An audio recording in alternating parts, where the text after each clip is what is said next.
지금부터는 수사 모드. 19세기 영국의 생산력은 이전 어느 시대보다 더 발전하게 됐고요. 그 덕분에 경제대국의 반열에 오르게 되었죠. 그 산업혁명을 주도한 나라다 보니까 돈을 많이 벌었을 것 같은데 네. 얼마나 영국이 그 당시에 얼마나 잘 살았어요? 네, 영국이 당시 어느 정도로 경제가 발전했는지 그래프를 한번 통해 보도록 하겠습니다. 산업혁명이 일어나기 전까지 1인당 소득의 추세를 나타낸 그래프인데요. 인류의 시작부터 비교적 일정하게 그 소득이 오르락내리락 했죠. 거의 변화가 없는데요? 그런데 어때요? 왜 기하급수적으로 올라갔네요. 기하급수라는 말을 쓰는 게 여기 딱 맞는 것 같죠. 와, 저게 그 주식 이런 거면 진짜 기분 째지겠네. 네, 정말 되게 와닿는 그런 비유였어요. 이렇게 산업혁명으로 영국 경제가 급성장하면서 가장 성공한 이들이 있었습니다. 누구였을까요? 네, 바로 산업자본가들입니다. 사실 그동안 오랫동안 우리가 사실 인류 역사를 기주와 농민이라는 전통적인 사회계층으로 우리가 사회구조를 볼 수 있었는데요. 이게 자본가와 노동자라는 새로운 그런 계층 구조로 바뀌게 되었죠. 대표적인 산업자본가의 생활을 보여주는 사진이 있는데 한번 볼까요? 대박이다. 와, 아니, 궁전 정원이 있는데? 대학교 같은데? 그쵸. 이곳은 섬유 제조업 가문인 버터필드 가문이 살았던 클리프 성입니다. 버터필드 가문은 요크셔 지방에서 방직 공장을 경영했는데 산업혁명 기간 동안 면직물을 유럽, 미국, 나중엔 중국까지 수출해서 부를 축적했던 대표적인 산업 자본가입니다. 사실 옛날에는 이런 집에 귀족들이 살았잖아요. 근데 이때 19세기부터는 이제 공장을 가진 자본가들이 살게 되죠. 미술 작품, 조각상, 고대 유물, 화석 같은 거 이런 까지 수집해서 미니 박물관처럼 꾸민 갤러리를 볼 수 있습니다. 한 개인이 그렇게 많은 물품을 수집할 수 있었다고요? 왜냐하면 이런 문화예술품은 좋은 사실 자본 투자재이기도 했고 또 당시 영국이 인도 등으로 식민지를 넓히면서 많은 해외 유물들이 유입이 됩니다. 그래서 더 유행한 측면도 있었죠. 그럼 피터 씨 이때 또 달라진 건 또 뭐가 있어요? 뭐 일하는 노동자는 일은 많이 했지만 뭐 주말에 잠깐 쉬었을 때 영국의 대표 스포츠죠. 축구를 많이 했어요. 그때 당시에는 사립학교하고 대학생들이 많이 했던 게임이에요. 약간 상류층 스포츠였다가 축구가요? 네. 근데 이때부터 그런 상류층 하는 것보다 서민들이 하는 거 훨씬 더 재밌게 볼 수 있고 리그가 그렇게 시작했어요. 영국 축구팀들 보면 맨체스터 클럽뿐만 아니고 웨스트햄도 그렇고 그런 위주로 생겼어요. 노동자들이 이제 노동자들의 팀이었던 게 지금의 지금까지 있어요. 네.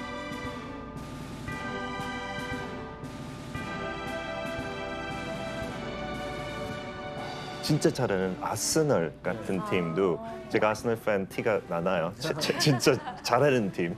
그 아스널 뜻 자체도 무기예요. 그래서 무기 공장 사람들이 그림이 약간 네, 그 캐논가 네, 맞아요. 그려져 있어요. 대포 있잖아요, 대포. 네, 그래서 그런 거 만들었던 노동자 이렇게 뭉쳐서 만들었던 팀이에요.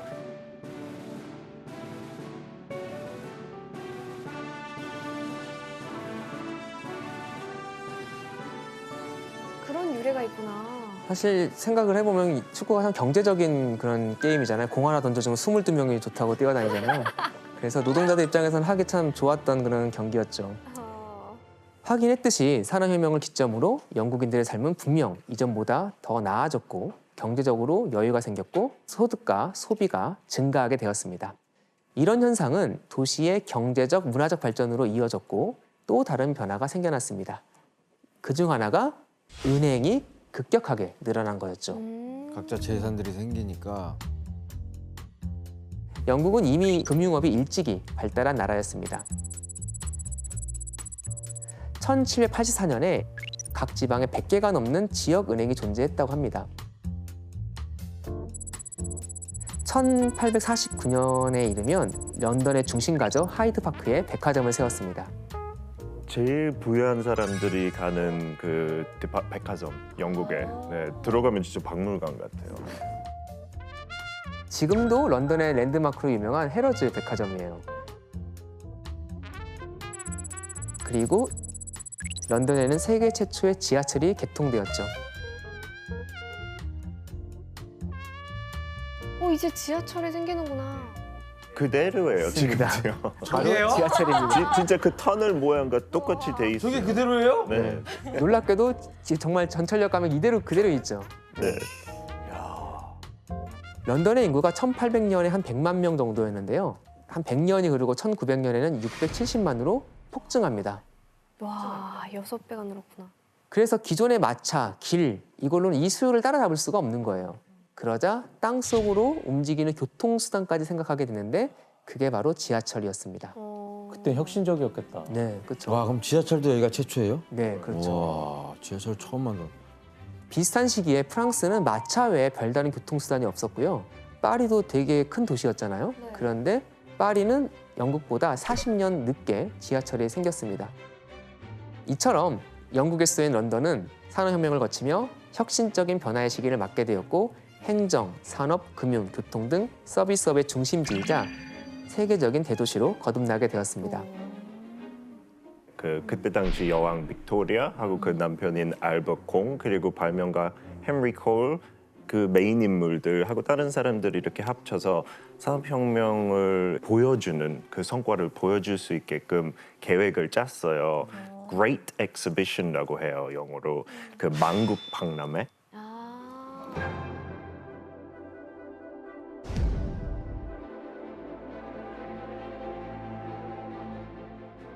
모든 나라를 초대해서 약간 선보여주고 싶었죠. 영국이 개발했던 기계부터 기술을 다 보여주려고 한 6개월 동안 매일 거의 4만 명이 이렇게 방문했고 되게 성공적이었어요.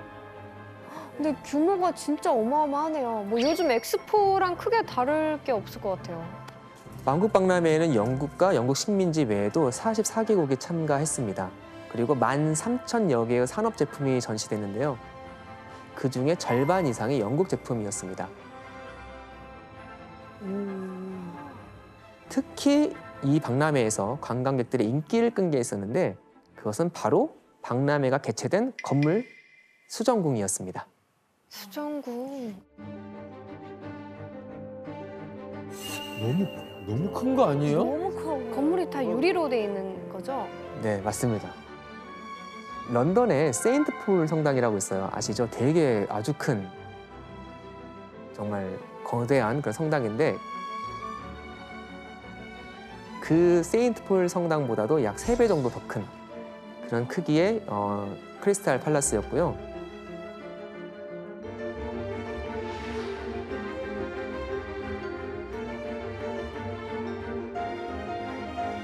이 3배나 더 큰 수정궁은 방금 말씀하신 것처럼 철과 유리로 지었고 규모도 굉장히 컸는데 놀랍게도 건축 기간이 6개월밖에 걸리지 않았다고 합니다.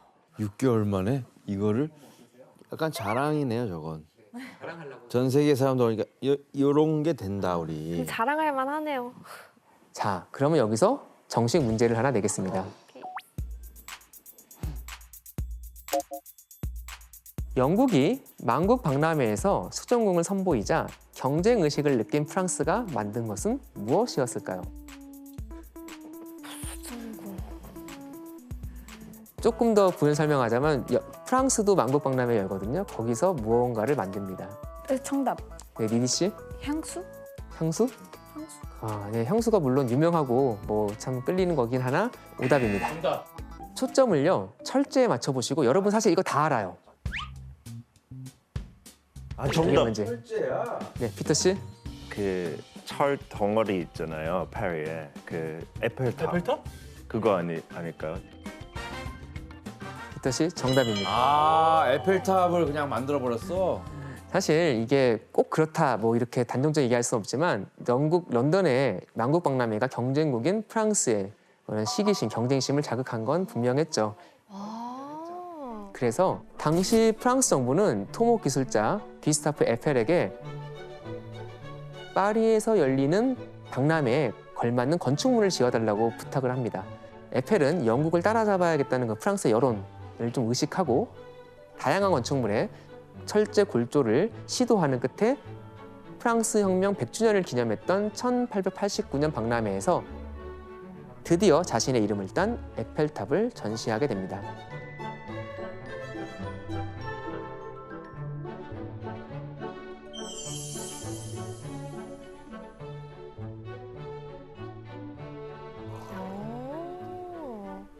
그래서 따지고 보면 에펠탑과 수정궁 모두 산업혁명으로 탄생했다고 말할 수도 있겠습니다. 자, 이처럼 영국은 산업혁명을 통해 귀족과 산업자본가 그리고 큰 틀에서 노동자의 삶도 이전보단 나아졌습니다. 하지만 산업혁명의 열매를 누리지 못하는 노동자들도 많았죠. 그들의 삶은 여전히 어려웠습니다.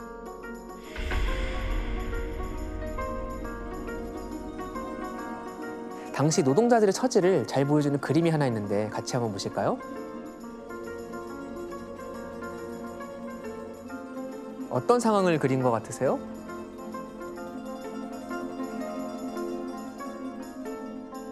해석을 하면 그 위에 또 타이틀이 다 따로 있는데 바느질하는 여자, 75세 노동자, 신발 제작자, 스웨터 만드는 남자라고 이렇게 적혀 있어요. 그다음에 1850년 미스터 펀치의 산업 전시회 표본, 1851년에 개선 예정이라고 적혀 있어요. 이 그림은 1850년에 영국의 주간지 펀치에 나온 풍자입니다. 당시 만국 박람회 직전이잖아요. 1850년이면 이는 1851년 런던에는 정말 산업 사회가 도래했음을 온 천하에 알리는 만국 박람회가 열릴 예정이고 그것을 준비하고 있었지만 그 뒷골목에는 많은 노동자가 거친 환경에서 힘든 노동에 시달리고 있다는 것을 라고 표본을 담아서 보여준다는 내용을 담고 있습니다. 농촌에서 밀려난 노동자들이 도시로 몰려들면서 정말 비싼 동네, 부자 동네 살기 어려웠겠죠. 그래서 이들이 모여든 곳이 있습니다. 최악의 거주 지역이 탄생을 하게 되죠. 그것이 바로 우리가 본 이스트 엔드였습니다. 근데 산업혁명 덕분에 그 굉장히 부를 많이 축적을 시켰다고 했잖아요. 근데 노동자들의 삶도 그러면은 분명히 좋아졌을 것 같은데 왜 이런 일이 벌어진 거예요? 방금 말씀하신 것처럼요. 산업혁명 덕분에 많은 영국인들의 삶이 분명 나아졌습니다. 하지만 문제는 가난한 하층 노동자들이었죠.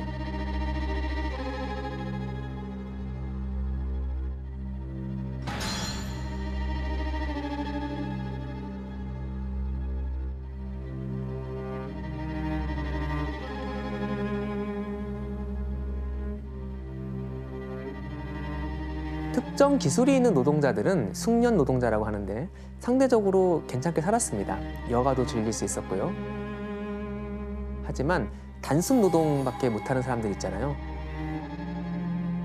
또 갑자기 농촌에 쫓겨나 도시로 몰려든 그런 사람들에게 산업혁명의 풍요는 사실 남의 일이었죠. 산업혁명의 그 성과가 고루 나눠지진 않았다는 걸 알 수 있죠. 그럼 당시 하층 노동자들의 생활은 어땠어요? 공장에서 단순 노동을 하는 그런 노동자들의 기본 노동 시간이 보통 14시간에서 16시간 정도 되었습니다. 하루에 14시간? 예, 하루에요. 6시간. 네, 19세기 후반 보통 영국 노동자들이 6일간 80시간 이상을 일을 했습니다. 심지어 아침 식사 15분, 점심 식사 30분, 또 맥주 마시는데 15분 정도 노동자들이 유일하게 그것이 쉴 수 있는 시간이었는데요. 이마저도 공장주들은 종종 쉬지 못하게 하거나 휴식을 취한 대가로 일부 급여를 깎아서 지급하기도 했습니다. 사람이 그렇게 많이 몰렸는데도 그렇게 많이 1인당 그렇게 많이 일을 해요? 기계가 발명되긴 했지만 그래도 사람이 많은 일을 해야 됐으니까 인력은 많이 필요했습니다. 그래서 시끄럽고 냄새나고 비위생적인 환경에서 반복 작업을 할 수밖에 없었습니다. 면직 공장에서는 제대로 된 안정장치가 설치되어 있지 않았죠. 빠른 속도로 기계가 돌아가잖아요.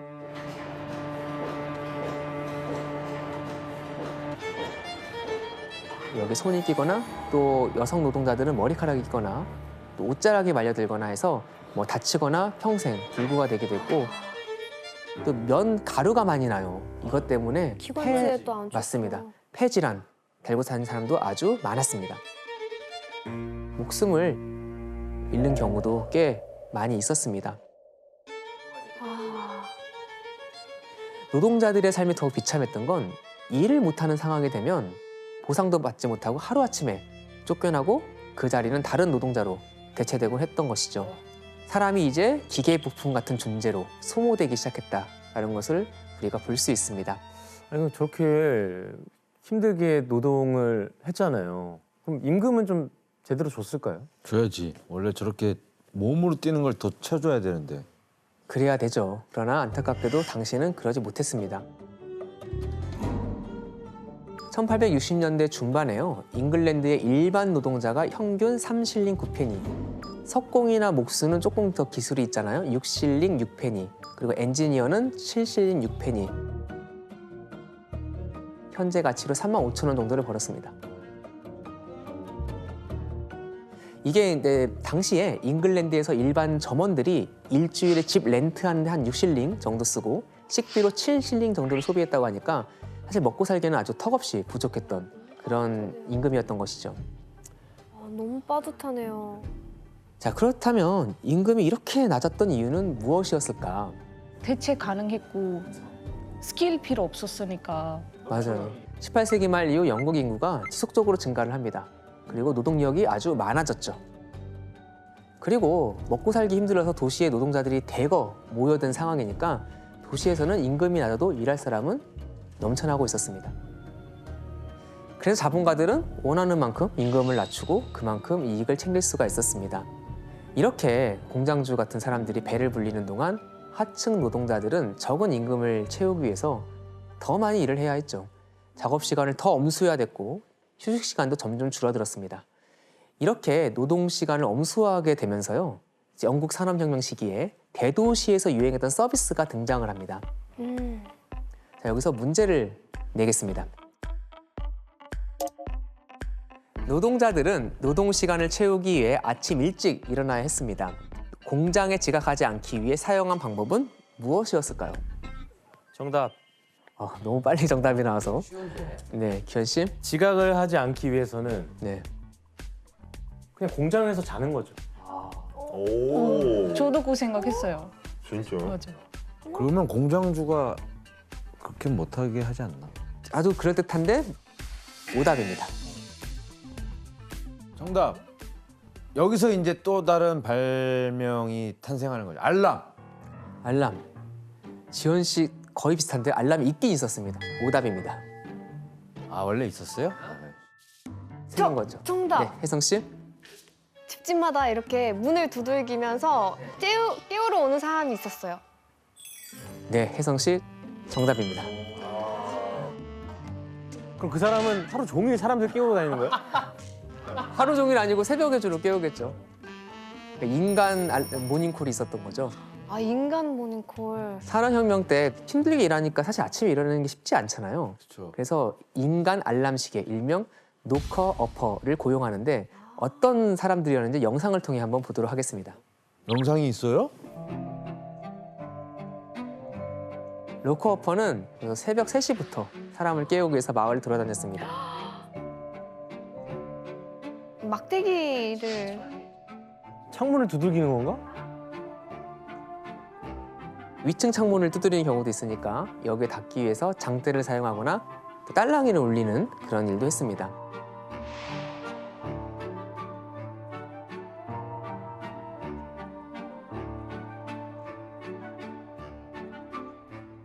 아, 저 사람이 이렇게 창문에 나타나면 이제 그만 두들기나 보다.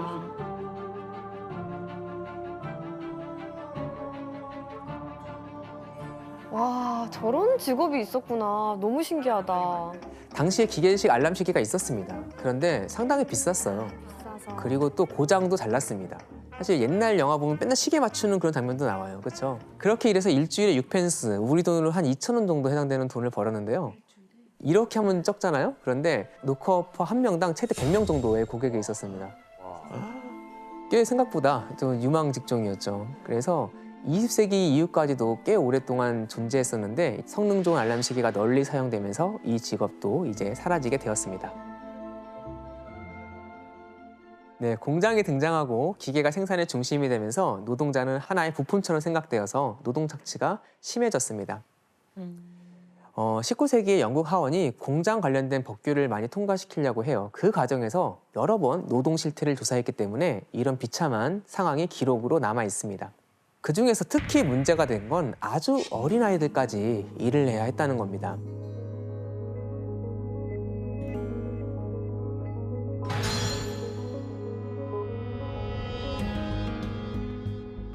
이 아이들은 바로 이곳에 모여서 강제 노동을 하게 되었습니다. 어디에 모인 거지?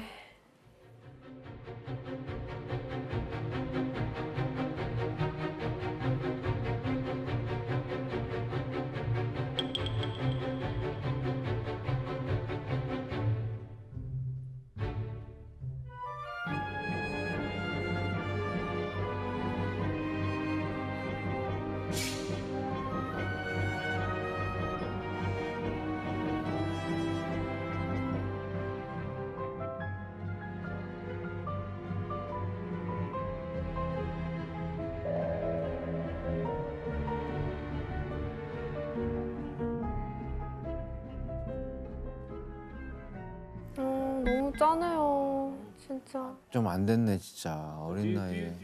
사실 이 영화는요, 1838년에 출판된 찰스 디킨스의 소설 올리버 트위스트를 이렇게 극화한 영화입니다. 아, 올리버 트위스트. 이 소설은 올리버 트위스트는 고아 소년이 워크하우스라고 그러죠. 구빈원에서 강도 높은 노동을 하게 되는데요. 여러 가지 고생하는 장면을 통해 산업화의 폐해를 겪는 모습을 담고 있죠. 자, 그렇다면 당시 아이들이 주로 어디서 일을 했는지 한번 그림으로 볼까요? 뭘 할 수 있지? 이거 뭐야? 탄광촌 이런 데인가요? 굴뚝 청소 아니에요?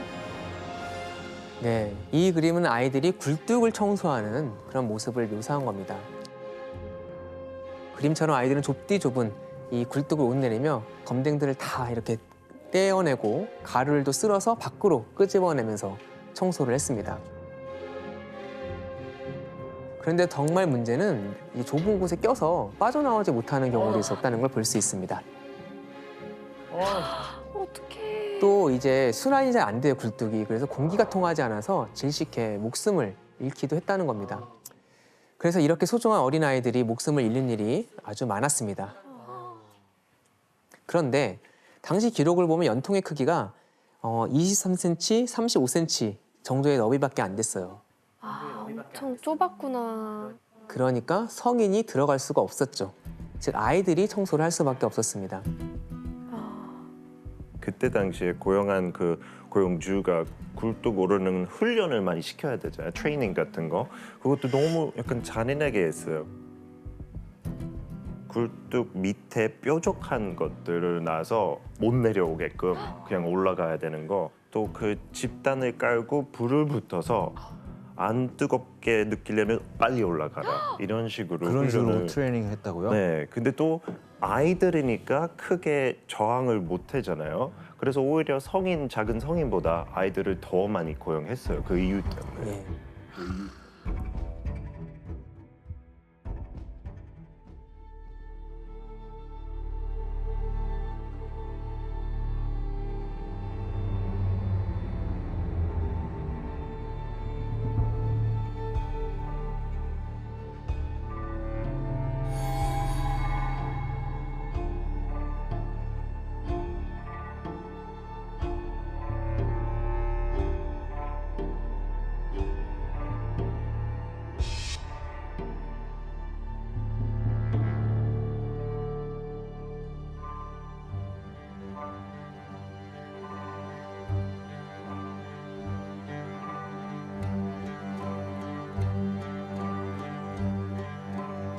굴뚝을 청소하는 아이들이 사고로 연통에 갇혀서 희생당한 그런 장면, 그걸 수습하는 장면을 묘사한 겁니다.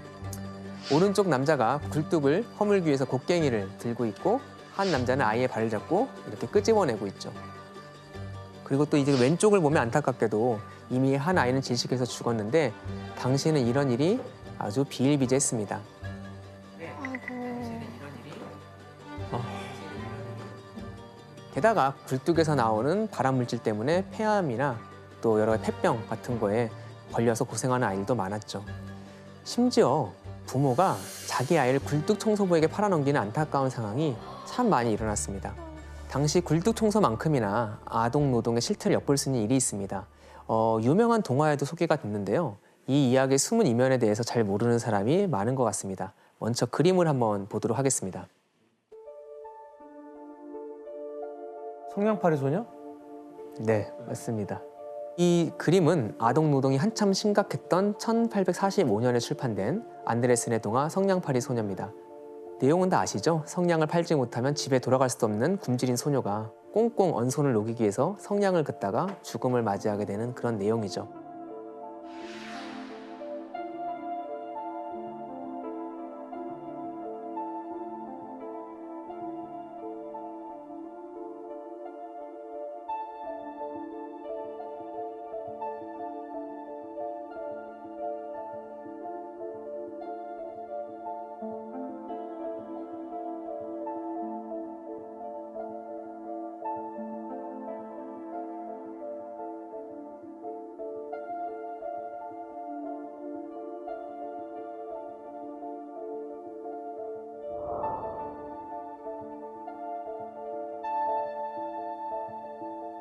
아, 그런데 이 동화가 산업혁명과 어떤 관련이 있을까요?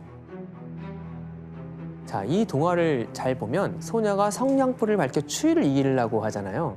그런데 소녀가 성냥을 가지고 있었던 건 사실 산업혁명 때 많은 아이들이 성냥 공장에서 일을 했기 때문입니다.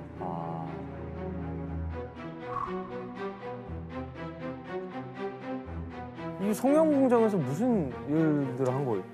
사실 이것도 꽤 충격적인데요. 소녀들의 일은 성냥 끝을 유독성 물질인 화합물에 담갔다가 빼는 겁니다.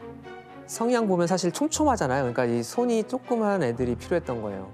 이게 상당히 인체에 치명적이었습니다. 애기들이.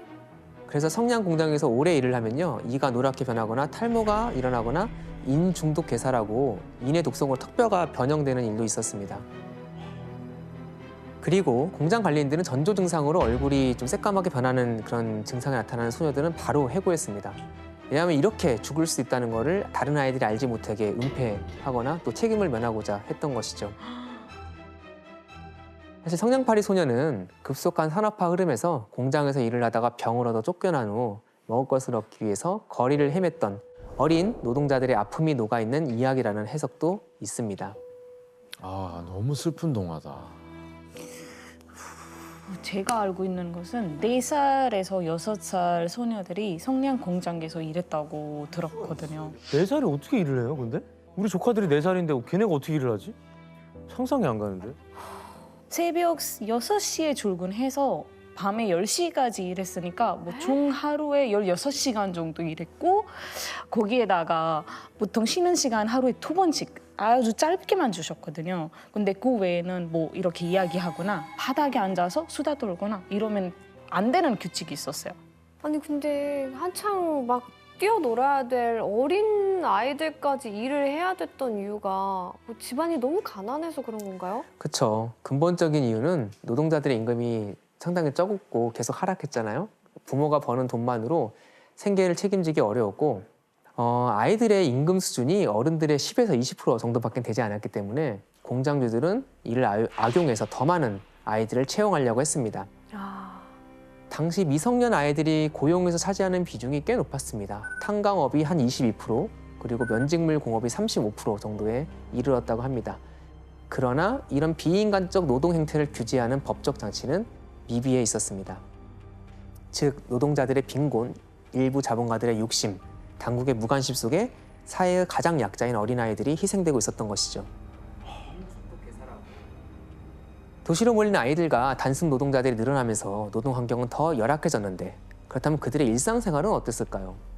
방 한 칸에 온 가족이 사는 경우가 많았고 극빈 노동자들은 햇빛이 안 드는 지하실이나 다락방에 살았었습니다. 시골에서 혼자 올라온 노동자들은 지하 창고에 수십 명이 성별 구분 없이 웅크려잡고 또 가축을 키우는 장소에서 같이 생활하는 그런 사람들도 많이 있었습니다. 이러면서 점차 슬럼가가 형성이 되었죠.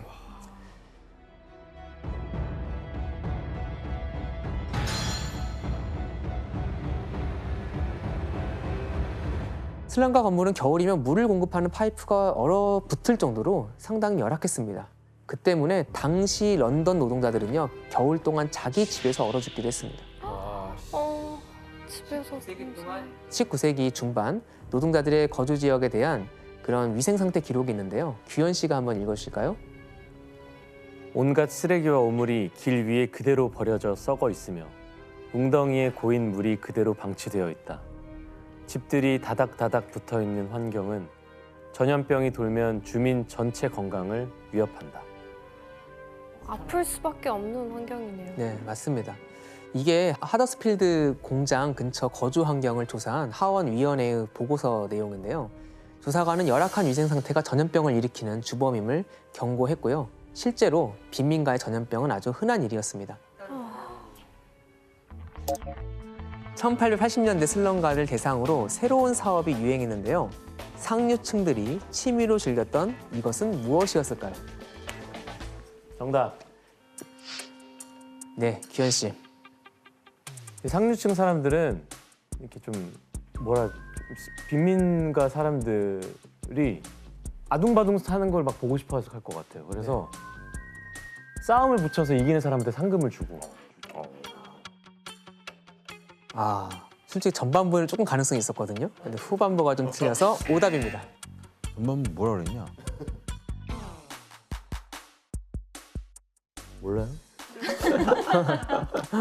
상류층들이 취미로 즐겼습니다. 사실 지금 눈으로 보면 참 이러면 안 되는 거였죠. 취미로 죽였다고? 정답. 네, 혜성 씨. 혹시 슬럼가가 약간 이러면 안 되지만 관광지처럼 돼서 뭐 투어를 간 거 아닐까요? 네, 혜성 씨 정답입니다. 상류층이 투어를 한다고요, 거기를? 돈 네. 내고? 동물원 가듯이 간다는 그런 느낌 아니에요? 네, 당시 도시에 사는 상류층들은 풍요로운 생활을 즐겼죠. 그러나 도시 뒷골목에 사는 노동자 가족들은 그들이 상상하지도 못할 삶을 살았잖아요. 그런 계층 차이가 점점 커졌고 서로의 삶을 이해하지 못하게 되면서 슬럼 관광이라는 게 생겨나게 됩니다. 그림을 한번 보시죠. 이 그림은요, 1880년대 부유한 사람들이 런던 슬럼가를 방문한 그림입니다.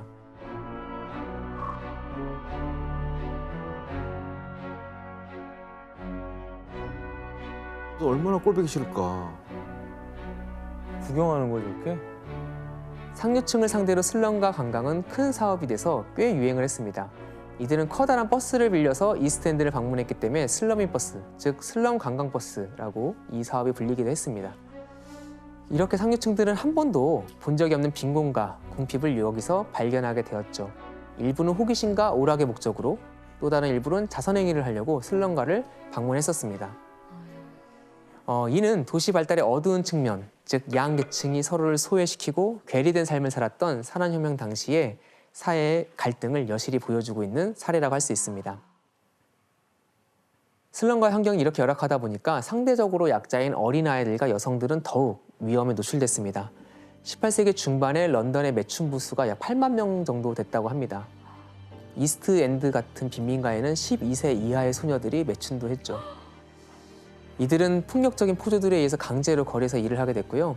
더 심각한 건 당시 이런 여성들을 향한 범죄가 아주 많았다는 것입니다. 아유.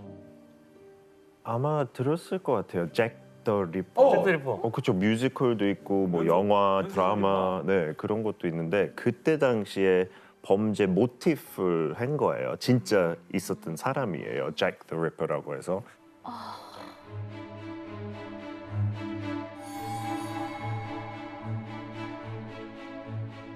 슬럼가였던 이스트엔드 우리가 지금 있는 곳에 그 배경이고요.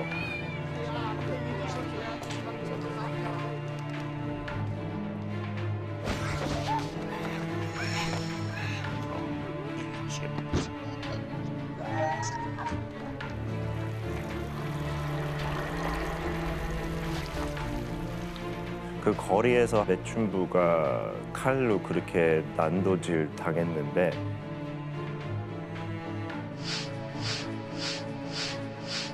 한 5건의 이런 사건들이 있었어요. 그래서 그거 다 잭 더 리퍼라는 별명 가지고 있는 범죄자의 희생자들이라고 볼 수 있죠. 아, 그 시대구나 이게. 예, 하고 누군지도 지금도 안 밝혀졌어요. 맞아요. 네, 지금까지도 잭 더 리퍼의 정확한 신원은 밝혀지지 않고 있습니다. 아, 빈민가 연쇄살인이 신문에 크게 보도가 되거든요. 그러면서 많은 사람이 이스트엔드 같은 슬럼가가 얼마나 열악한 장소였는지 도시의 화려한 이면에 어떤 일이 일어나고 있는지 조금씩 알게 되었죠. 이야. 그렇습니다. 근데 교수님, 저희가 바다가 오염된 원인을 찾기 위해서 템즈강에 온 이유가 있을까요?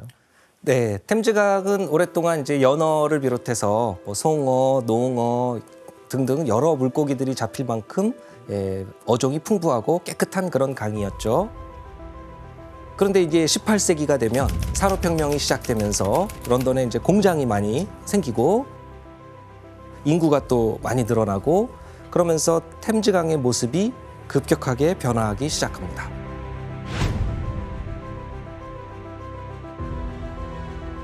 그러던 1858년 템즈강에는 런던 사람들을 깜짝 놀라게 한 그런 사건이 발생했는데요. 이제 어떤 일이 그때 벌어졌는지 당시 템즈강을 표현한 만평이 있습니다. 잠깐만.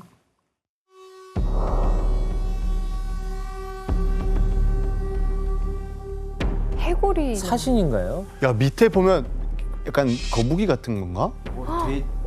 막 뒤집어져서 죽어 있어요. 죽은 생물들이 떠내려가고 있는 느낌이고. 완전 죽음의 강이네. 뭔가 다른 세상으로 넘어가는 그런 막 신화에 있는 그런 강 같아요.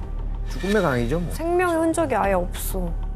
그렇죠. 이게 강에는 이제 정체 모를 생명체들이 죽어서 둥둥 떠 있고 해골이 노를 젓고 있는데 그 모습이 마치 죽음의 강 같은 그런 모습입니다.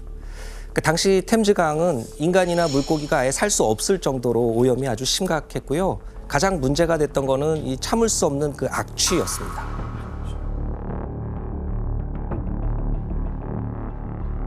냄새가 얼마나 심했는지 시민들이 도저히 생활할 수가 없으니까 상당수가 런던을 다 빠져나갈 정도였습니다. 템즈강변에 있는 영국의 그 의회도 임시 폐쇄됐었는데 회의를 할 때는 어떻게든 이 악취를 줄여야 되니까 이 창문 틈새를 천으로 다 막아놓고 이렇게 회의를 했었다고 합니다. 이렇게 1858년은 영국 역사에서 대악취의 해라고 기록이 될 만큼 템즈강 오염이 아주 심각했었는데요. 그 원인이 도대체 무엇이었을까요? 폐수 때문에. 그때 공장 산업혁명이 있었으니까. 예, 맞아요. 문제가 됐던 게 수많은 공장에서 아무런 정화 시설 이런 거 없이 그대로 강에다가 방류했던 산업 폐수들. 이게 이제 큰 문제였고요. 또 이제 인구가 급격하게 늘어나니까 이 도시에서 흘러드는 그 하수, 생활폐수. 생활폐수 이런 것들도 골칫거리였습니다. 그러니까 이렇게 쌓인 이 오폐수 때문에 템즈강이 온갖 박테리아, 세균 이런 것들이 번식하기 좋은 그런 환경으로 변했고 설상가상 여기에 이제 폭염까지 닥치면서 전례 없는 이런 악취, 대악취가 발생을 했던 겁니다. 수온까지 상승했구나. 줄리안 씨, 이때 템즈강의 이런 오염으로 굉장한 인명 피해까지 발생했다고 하는데 어떤 일이 있었어요? 네, 그러니까 대학치 한 20년 정도 후에 이제 거기 어떤 배 이제 그 충돌 사건이 일어나면서 침몰하게 돼요.